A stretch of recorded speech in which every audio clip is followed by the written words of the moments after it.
Buenos días, habla Manuel Domínguez, gracias por ver mi canal. El día de hoy vamos a hablar de la Parashat Toldot, generaciones. Recordemos que la Torá está dividida en 54 porciones y cada una de estas porciones está dividida en 7 lecturas.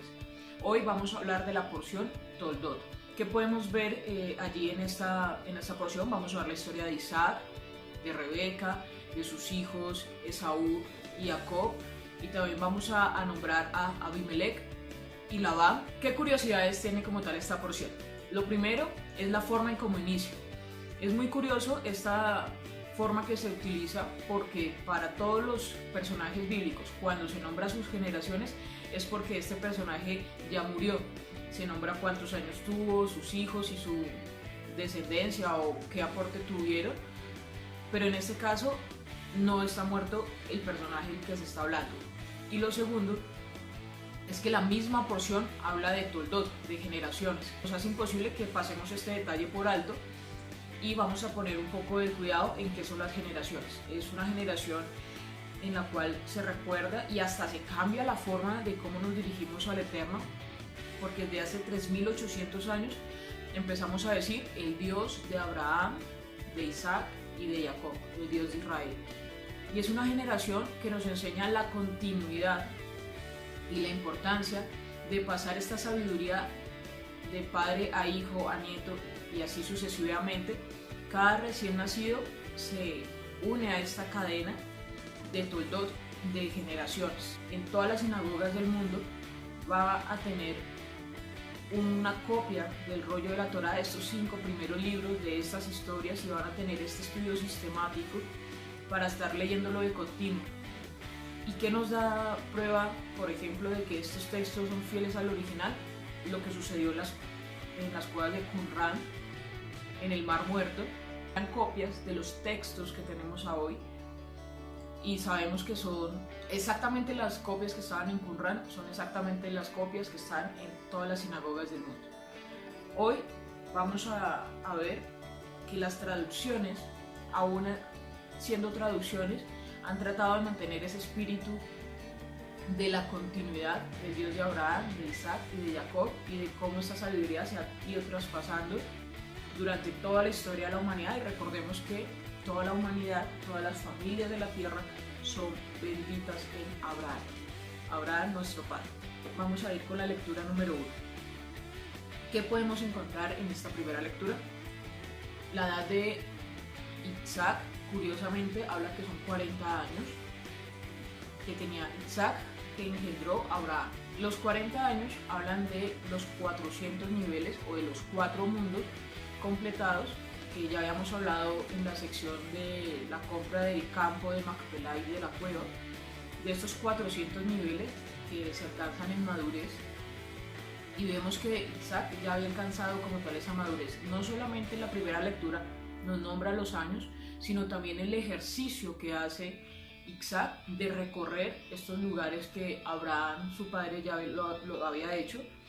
Tanto así que Dios interviene y le habla diciendo que no es necesario que él descienda a Egipto, porque ese trabajo ya se hizo, ese recorrido ya estaba. Recordemos que arquetípicamente los patriarcas van a ser referentes de la Sefirot. Recordemos a Abraham Gesed, Isaac es Geburah y Jacob va a ser Tiferet. Y ellos van a formar estas 3 columnas. Vemos la obediencia de Isaac a cumplir fielmente la sabiduría que le transmite su padre Abraham. Vemos que esto como consecuencia hace que las promesas de Abraham pasen a él. Recordemos que a Abraham se le dice que en Isaac va a ser el hijo de la promesa, el que va a dar esta continuidad. Como él ora por su esposa. Y también en este pasaje vamos a ver la famosísima venta de la primogenitura. Tal vez si hubiera esperado 5 minutos, él hubiera servido la cena normalmente a toda la familia, pero el afán de tener lo material hace que tú puedas perder tus promesas.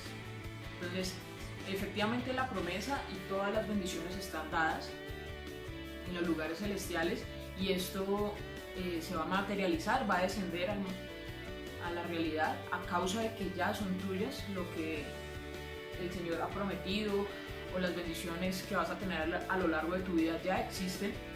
Simplemente hay que esperar un momento especial. Desde el vientre ya sabíamos qué iba a suceder, solamente acá está narrando la continuidad de la historia y vemos cómo la primogenitura o el derecho a tener esa doble porción. Recordemos que cuando hay dos hermanos, las herencias se dividen en tres partes, dos partes para el mayor, una para el menor, o si son, por ejemplo, cuatro hermanos, la herencia se parte en cinco, dos son para el hermano mayor y tres son para cada uno de los restantes. Y es así, el mayor siempre va a tener una doble porción.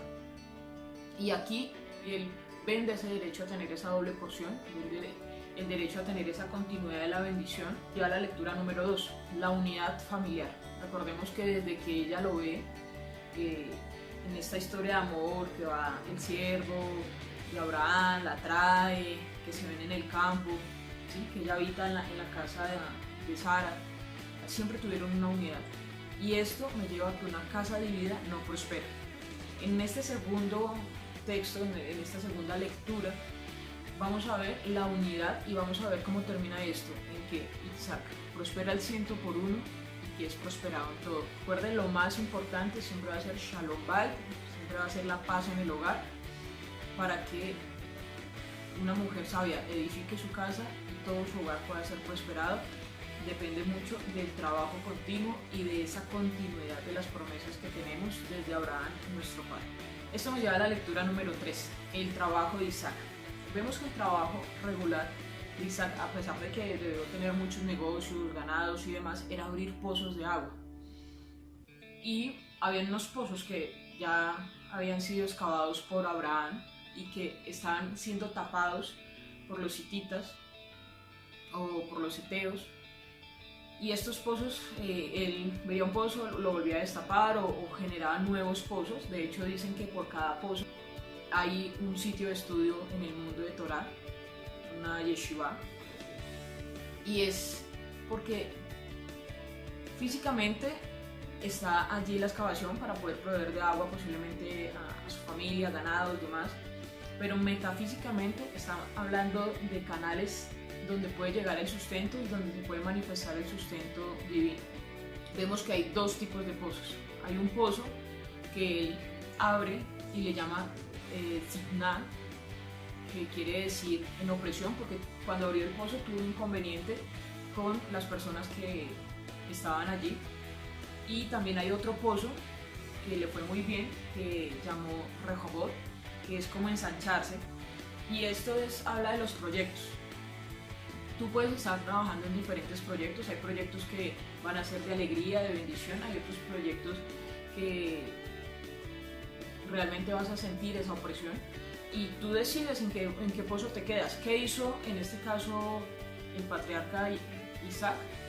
Se fue de donde tenía como tal la opresión.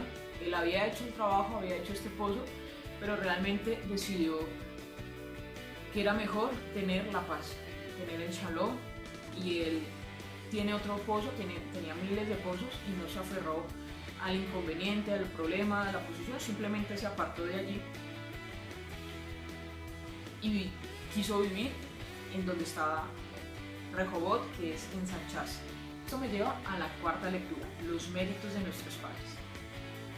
Abraham era un gran hombre, había sido un gran hombre, muy reconocido en toda la parte del Mediterráneo, no solamente porque era uno de los hombres más adinerados del momento. Recordemos que la tierra estaba prometida para él y él simplemente la recorrió porque era suya.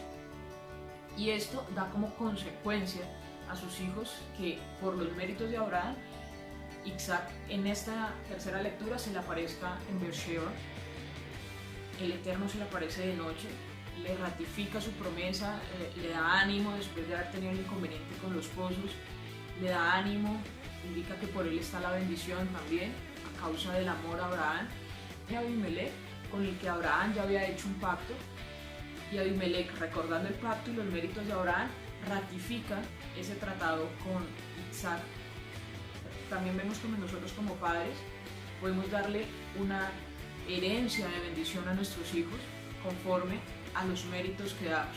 A veces no tenemos padres que tengan tanto mérito, pero recordemos que uno, el Eterno es el padre de los huérfanos, el esposo de las viudas, y que también tenemos a nuestro padre Abraham, porque por eso le llamamos Abraham Avinu, o como lo dice Yeshua, o Jesús como es conocido en el mundo occidental, cuando enseña la oración, el famosísima oración del Padre Nuestro, dice Avinu Shema Shaddai, Padre nuestro que estás en los cielos. Y vemos que por los méritos de nuestro Padre podemos recibir esa consecuencia de la bendición. Esto me lleva a la lectura número 5. La lectura número 5, después de todo este suceso de los pozos, el inconveniente con las personas de allí, la ratificación y el perdón que pide Abimelech a causa del tema del pozo y de la cena y demás, va a narrar que los empleados de Isaac encontraron agua.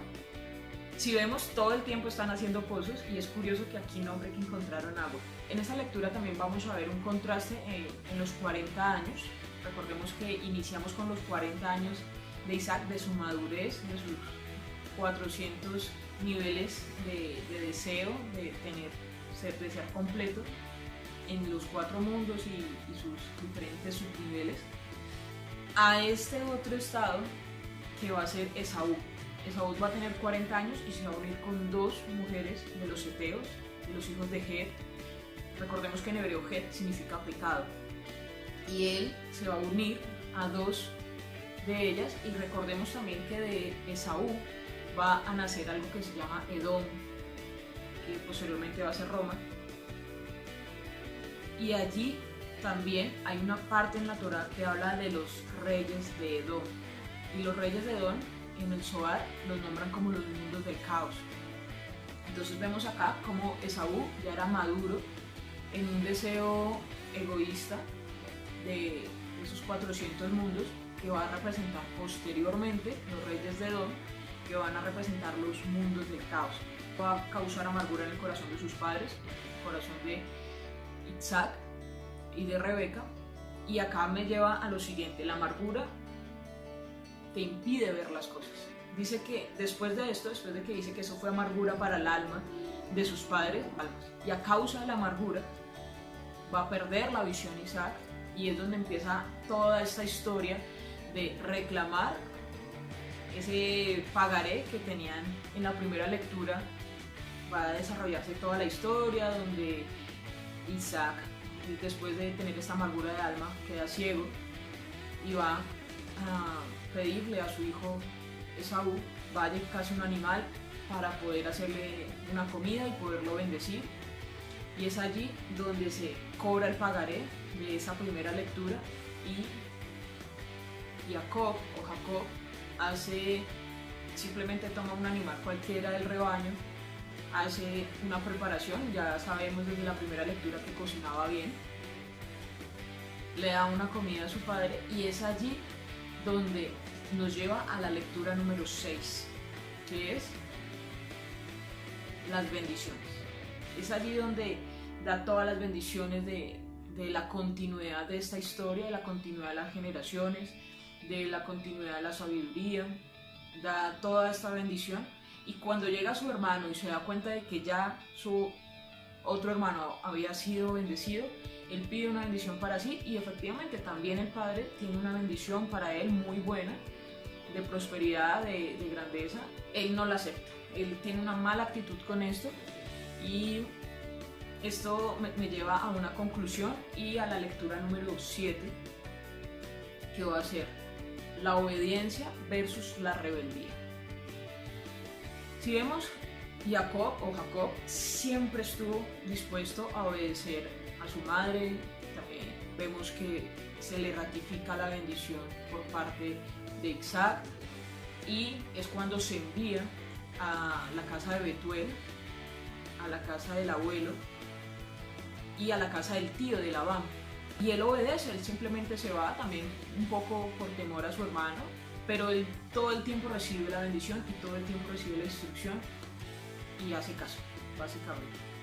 En cambio, vemos totalmente contrario el caos de Esaú, donde él no solamente recibe de muy mala gana las bendiciones que le da su padre, sino que adicional a eso, él va a seguir buscando cómo causar daño a sus padres, buscando casarse con aquellas mujeres que, metafísicamente hablando, estamos hablando de seguir las promesas y los lineamientos de la Torá para tener esas bendiciones, o pecar.